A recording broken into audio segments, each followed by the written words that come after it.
All right, welcome back to the daily vlog for VETSELITE. I know it's been a while since I put one of these up, and again, this is I'm just going to be honest, and I want to be transparent. It all stems back to, fear and, self-doubt and these things, and, it is what it is. It's part of life, and, for anybody out there who does watch it, I apologize for taking such a long time to kind of figure this out, but part of it has stemmed from the fact that I just felt like I haven't been putting out, quality content, and that it wasn't helpful. And, I felt like I needed to really reevaluate the way that I was doing this thing. And, kind of how I want to go about this, is at least having a little bit more structure to this thing. In the sense of, what I was doing, and I think it was successful at first, is kind of just whatever happened that day. I kind of just organically wanted to talk about it, as more of this was kind of just to document my experience and what's going on with vets, and just kind of give some insight, and to give insight to anyone who kind of follows about what is going on in my head, and what we're trying to do, what the mission is, things like that.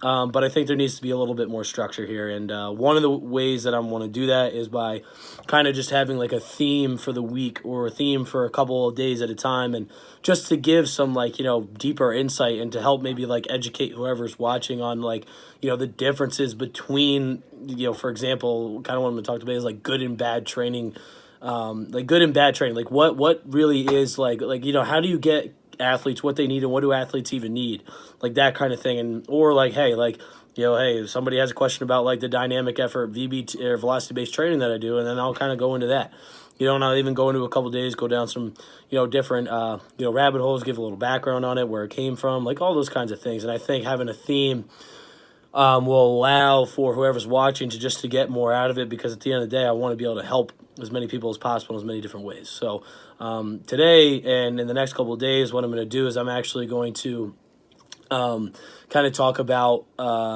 basically the theory behind the way and my mindset is for drill creation and of the on the field things, and kind of how sports works from a motor learning standpoint, and how athletes actually kind of basically it's the organic way that athletes do things in sports, and how you can best set them up to get better at those things. And it really stems from something called ecological dynamics, and basically it's it's a way of looking at the system, in the sense of what an athletic and sport environment is, and how the athlete fits in that, and how they actually actualize what's going on in that environment. So the thing that I think to start is to understand is that it's based, we're a product of our environment, right? Whatever it may be, in the sense of, whether you're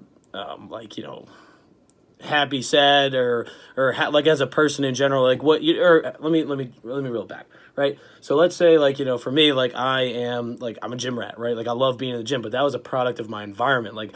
I was always around the gym, even my mom was a personal trainer, so I was always there. That kind of led me to to this path, because I was always there.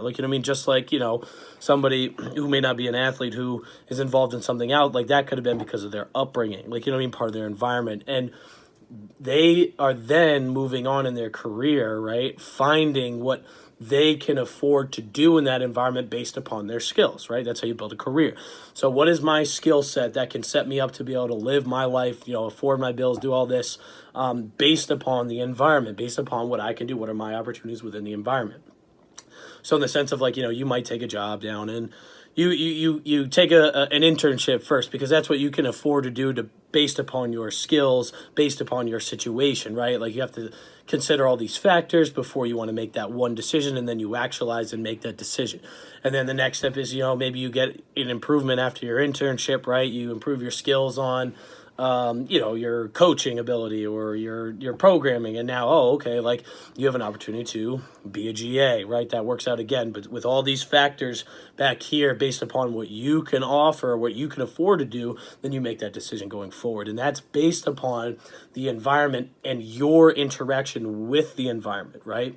So the same kind of mindset is how athletes really do things in sports. That's what movement, that's how movement is yielded. It's a constant interaction of what the athlete can afford to do in the environment presented.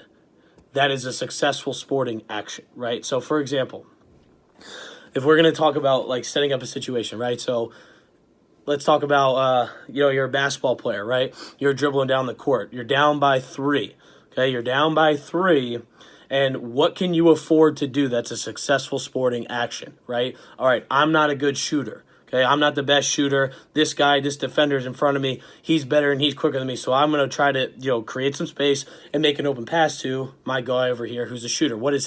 And I pass to the shooter. Now the shooter, what can he afford to do that's a successful sporting action? All right, well, he actually has, he catches the ball, defender's pressing him really hard, he gives an up fake, right? He gives an up fake, the guy jumps. All right, what can he afford to do? Sidestep, take the shot, can try to win the game, right?